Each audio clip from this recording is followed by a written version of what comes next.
ತೆಂಗಿನಕಾಯಿ ಸ್ವಲ್ಪ,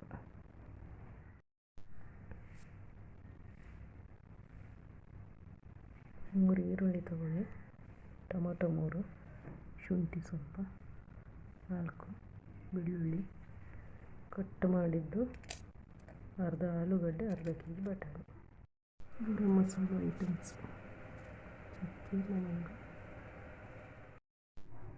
ಅರ್ಧ ಗಂಟೆ ಅಕ್ಕಿಯನ್ನು ನೆನೆಸಿಟ್ಕೊಳ್ಳಿ. ನೀಟಾಗಿ ಫ್ರೈ ಮಾಡಿದ ಮಸಾಲೆಗೆ ಕೊತ್ತಂಬರಿ ಸೊಪ್ಪು ಹಾಕಿಕೊಳ್ಳಿ.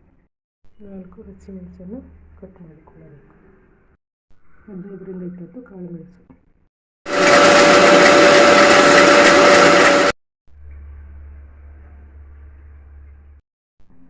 ಒಗ್ಗರಣೆಗೆ 2ರಿಂದ 3 ಸ್ಪೂನ್ ತುಪ್ಪ ಹಾಕ್ಕೊಳ್ಳಿ.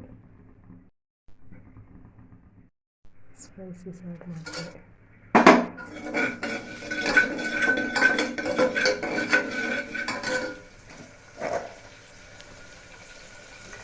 ಇದು ಮಾಡಿಕೊಂಡು ಬಟಾಣಿ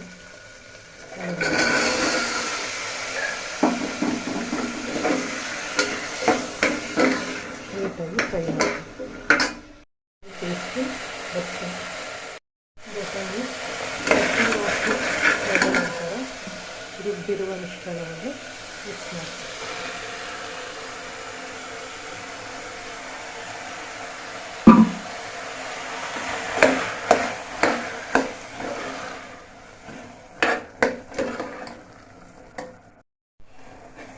ಈಗ ರುಬ್ಬಿರುವ ಮಸಾಲೆಗೆ ಹಸಿ ವಾಸನೆ ಹೋಗಿದೆ. 1 ಗ್ಲಾಸಿಗೆ 2 ಗ್ಲಾಸಷ್ಟು ನೀರು ಮಿಕ್ಸ್ ಮಾಡಿ.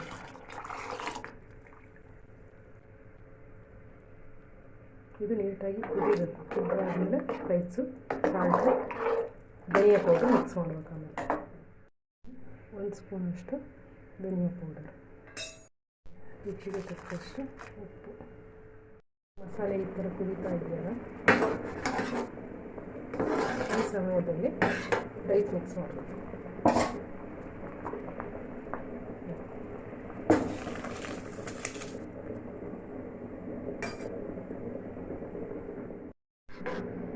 ಎಲ್ಲ ಮೇಲೆ ಬಂದಿರುತ್ತಲ್ಲ, ಇದು ಒಂದು ಸ್ವಲ್ಪ ಕುದಿಯೋ ತನಕ ಇಲ್ಲಿ ಬಿಟ್ಬಿಟ್ಟು ಮಿಕ್ಸ್ ಮಾಡ್ತೀರಿ. ಮಿಕ್ಸ್ ಮಾಡಿ ಕುದಿಯುವಾಗ ವಿಸಿಲ್ ಹಾಕಿ 2ರಿಂದ 3 ವಿಸಿಲ್ ಹೊಡೆಸ್ಕೊಳ್ತಾರೆ.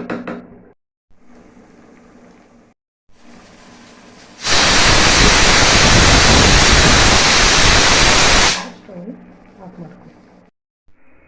ಬಿಸಿ ಬಿಸಿ ಬಟಾಣಿ ರೈಸ್.